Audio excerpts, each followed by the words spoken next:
ರಾಮನ ಮಂದಿರ ನಿರ್ಮಾಣ ಮಾಡಿದ ತಕ್ಷಣ ಬಡತನ ನಿರ್ಮೂಲನೆ ಅನ್ನಲ್ಲ. ಆಮೇಲೆ ಸುಪ್ರೀಂ ಕೋರ್ಟ್ ತೀರ್ಪಿನ ಪ್ರಕಾರ ಕಟ್ಟಿಲ್ಲ ಅನ್ನುವಂಥ ಒಂದು ಟಿವಿ ಕಾರ್ಯಕ್ರಮದಲ್ಲಿ ಹೇಳಿಕೆ ಕೊಟ್ಟಿದ್ದಾರೆ. ಇಡೀ ಅವ್ರಿಗೆ ಏನಾಗಿದೆ ಅಂತ ಅನ್ನೋದು ನಾನು ಸ್ಪಷ್ಟವಾಗಿ ಹೇಳ್ತಾ ಇದ್ದೇನೆ.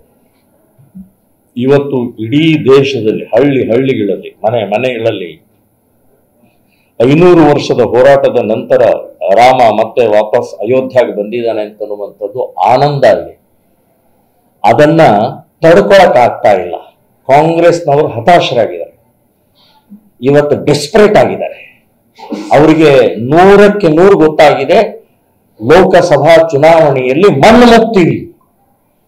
100ಕ್ಕೆ 100 ಹೇಳ್ತೀನಿ, ಅವರು ಪೂರ್ಣ ಇಡೀ ದೇಶದಲ್ಲಿ 400ಕ್ಕೂ ಹೆಚ್ಚು ಸೀಟು ಬಂದು 3ನೇ ಸಲ ಪ್ರಧಾನಮಂತ್ರಿ ನರೇಂದ್ರ ಮೋದಿ ಅವರು ಆಗ್ತಾರೆ ಅಂತನ್ನೋದು ನಿಶ್ಚಿತವಾಗಿ ಗೊತ್ತಾಗಿದೆ.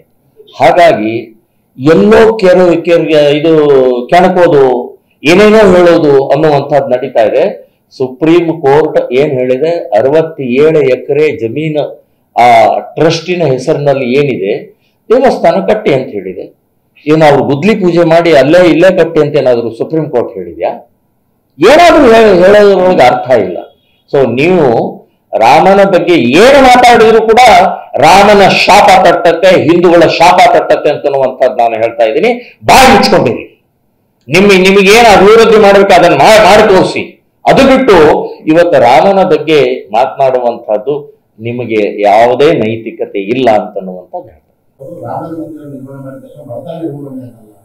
ಆಮೇಲೆ ಸುಪ್ರೀಂ ಕೋರ್ಟ್ ತೀರ್ಪಿನ ಪ್ರಕಾರ ಕಟ್ಟಿಲ್ಲ ಅನ್ನುವಂಥ ಒಂದು ಟಿವಿ ಕಾರ್ಯಕ್ರಮದಲ್ಲಿ ಹೇಳಿಕೆ ಕೊಟ್ಟಿದ್ದಾರೆ. ಇಡೀ ಅವ್ರಿಗೆ ಏನಾಗಿದೆ ಅಂತ ಅನ್ನೋದು ನಾನು ಸ್ಪಷ್ಟವಾಗಿ ಹೇಳ್ತಾ ಇದ್ದೇನೆ. ಇವತ್ತು ಇಡೀ ದೇಶದಲ್ಲಿ ಹಳ್ಳಿಗಳಲ್ಲಿ ಮನೆಗಳಲ್ಲಿ 500 ವರ್ಷದ ಹೋರಾಟದ ನಂತರ ರಾಮ ಮತ್ತೆ ವಾಪಸ್ ಅಯೋಧ್ಯೆಗೆ ಬಂದಿದ್ದಾನೆ ಅಂತನ್ನುವಂಥದ್ದು ಆನಂದ ಇದೆ. ಅದನ್ನ ತಡ್ಕೊಳಕ್ ಆಗ್ತಾ ಇಲ್ಲ. ಕಾಂಗ್ರೆಸ್ನವರು ಹತಾಶರಾಗಿದ್ದಾರೆ, ಇವತ್ತು ಡೆಸ್ಪರೇಟ್ ಆಗಿದ್ದಾರೆ. ಅವರಿಗೆ 100ಕ್ಕೆ 100 ಗೊತ್ತಾಗಿದೆ, ಲೋಕಸಭಾ ಚುನಾವಣೆಯಲ್ಲಿ ಮಣ್ಣು ಮುಕ್ತೀವಿ. 100ಕ್ಕೆ 100 ಹೇಳ್ತೀನಿ, ಅವರು ಪೂರ್ಣ ಇಡೀ ದೇಶದಲ್ಲಿ 400ಕ್ಕೂ ಹೆಚ್ಚು ಸೀಟು ಬಂದು 3ನೇ ಸಲ ಪ್ರಧಾನಮಂತ್ರಿ ನರೇಂದ್ರ ಮೋದಿ ಅವರು ಆಗ್ತಾರೆ ಅಂತನ್ನೋದು ನಿಶ್ಚಿತವಾಗಿ ಗೊತ್ತಾಗಿದೆ.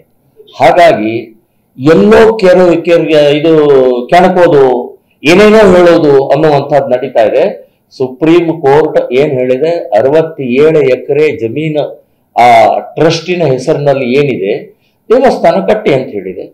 ಏನು ಅವ್ರು ಗುದ್ಲಿ ಪೂಜೆ ಮಾಡಿ ಇಲ್ಲೇ ಕಟ್ಟಿ ಅಂತ ಏನಾದ್ರು ಸುಪ್ರೀಂ ಕೋರ್ಟ್ ಹೇಳಿದ್ಯಾ? ಏನಾದ್ರೂ ಹೇಳೋದ್ರೊಳಗೆ ಅರ್ಥ ಇಲ್ಲ. ಸೊ ನೀವು ರಾಮನ ಬಗ್ಗೆ ಏನು ಮಾತಾಡಿದ್ರು ಕೂಡ ರಾಮನ ಶಾಪ ತಟ್ಟತ್ತೆ, ಹಿಂದೂಗಳ ಶಾಪ ತಟ್ಟತ್ತೆ ಅಂತನ್ನುವಂಥದ್ದು ನಾನು ಹೇಳ್ತಾ ಇದ್ದೀನಿ. ಬಾಯಿ ಮುಚ್ಕೊಂಡಿರಿ. ನಿಮಗೇನು ಅಭಿವೃದ್ಧಿ ಮಾಡ್ಬೇಕು ಅದನ್ನ ಮಾಡಿ ತೋರಿಸಿ. ಅದು ಬಿಟ್ಟು ಇವತ್ತು ರಾಮನ ಬಗ್ಗೆ ಮಾತನಾಡುವಂಥದ್ದು ನಿಮಗೆ ಯಾವುದೇ ನೈತಿಕತೆ ಇಲ್ಲ ಅಂತನ್ನುವಂಥದ್ದು ಹೇಳ್ತಾರೆ.